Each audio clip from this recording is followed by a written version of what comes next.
안녕하세요. 축진먹입니다. 아스날이 첼시로 5대0으로 크게 잡았습니다. 아스날은 파티를 투입한 간접 효과가 경기 내내 나타났고 첼시는 거기서부터 경기가 꼬이기 시작했습니다. 경기는 어떻게 흘러갔는지 알아보도록 하겠습니다. 아스날은 일단 4-3-3 형태로 출전했습니다. 오늘 아스날은 선발 명단에 변화를 줬는데 바로 파티와 토미야스의 선발입니다. 왼풀백에 진첸코, 키비오르라는 선택지가 있었지만 안정적인 토미야스를 선택한 아르테타입니다. 그리고 토마스 파티를 선택하며 라이스를 조금 더 위쪽에서 활약할 수 있게 만들었습니다. 첼시도 4-3-3 내지는 4-2-3-1로 볼 수 있습니다. 첼시의 선발 명단에서 가장 큰 변화는 파머와 기스토가 없다는 것이죠. 그래서 오른쪽에 마두에케와 길크리스트가 출전했습니다. 첼시가 자랑하는 오른쪽 라인이 힘이 많이 빠진 모습입니다. 양팀 다 각자의 선발 명단엔 이유가 있었습니다. 특히 아스날의 파티 선발이 라이스를 더 날뛰게 해줍니다. 뒤쪽에 파티라는 존재가 있으니까 라이스가 조금 더 앞쪽에서 확실히 압박할 수 있게 되고 첼시의 공 전개 핵심인 엔조를 적극적으로 묶을 수 있게 됩니다. 그러면서 결국 엔조 쪽으로 공이 못 가니까 아스날은 뒤쪽으로 공을 돌리게 됩니다. 이때 하베르츠가 디사시와 페트로비치를 묶으면서 따라가고 카이세도, 갤러거는 미드필더들의 맨투맨 압박에 당합니다. 그럼 이때 바디아실은 결국 롱킥을 할 수밖에 없게 되는데 잭슨 쪽으로 공이 가도 아스날 센터백과 2대1 상황이 되면서 계속 어려움을 겪었던 첼시입니다. 파티의 투입이 라이스를 좀 더 앞쪽에서 영향력 있게 만들어줍니다. 특히 아스날의 압박은 첼시의 왼쪽으로 많이 이루어졌습니다. 왜냐하면 파티의 선발로 라이스가 오른쪽 엔조 쪽을 틀어막았기 때문이죠.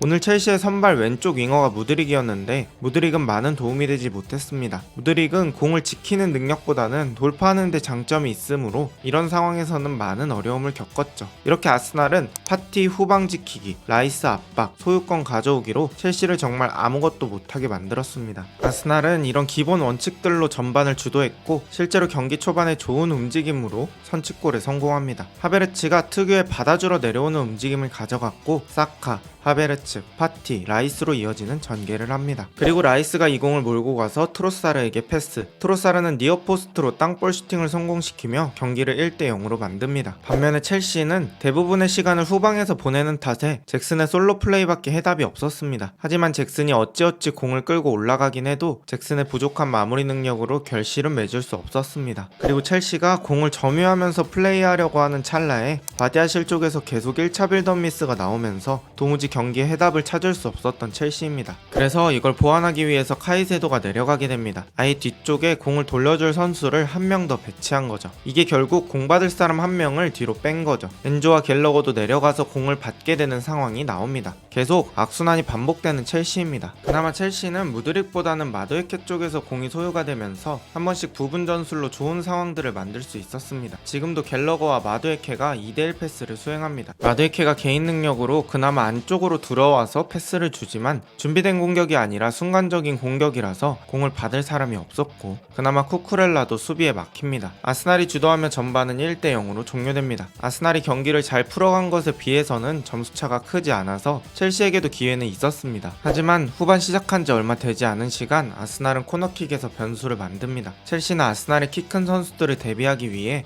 안쪽에 모두 몰려 있었습니다. 하지만 바로 킥을 안으로 차지 않고 바깥으로 가지고 나왔던 아스날입니다. 그때 순간적으로 무드릭이 막아야 할 선수는 3명이 됩니다. 그럼 첼시 선수들 중 누구라도 이 공간을 채워줘야 하는데 선수들의 반응 속도가 아주 늦었습니다. 패스가 이어지며 라이스가 슈팅할 때까지 튀어나오는 선수가 없었습니다. 첼시 수비의 반응 속도가 너무 느렸죠. 라이스의 슈팅이 수비 맞고 베나이트 앞에 떨어지고 베나이트가 깔끔하게 마무리하며 경기는 2대0이 됩니다. 이때부터 승부의 추가 급격하게 아스날 쪽으로 향합니다. 역습 상황에서 하베르츠가 라인을 깨면서 뛰고 그에 맞춰서 웨데고르가 환상적인 패스를 넣어줍니다. 하베르츠는 오른쪽 어깨로 쿠쿠렐라의 접근을 계속해서 막으면서 골문 앞까지 전진할 수 있었고 자신 있는 왼발로 깔끔하게 마무리하며 경기는 3대0이 됩니다.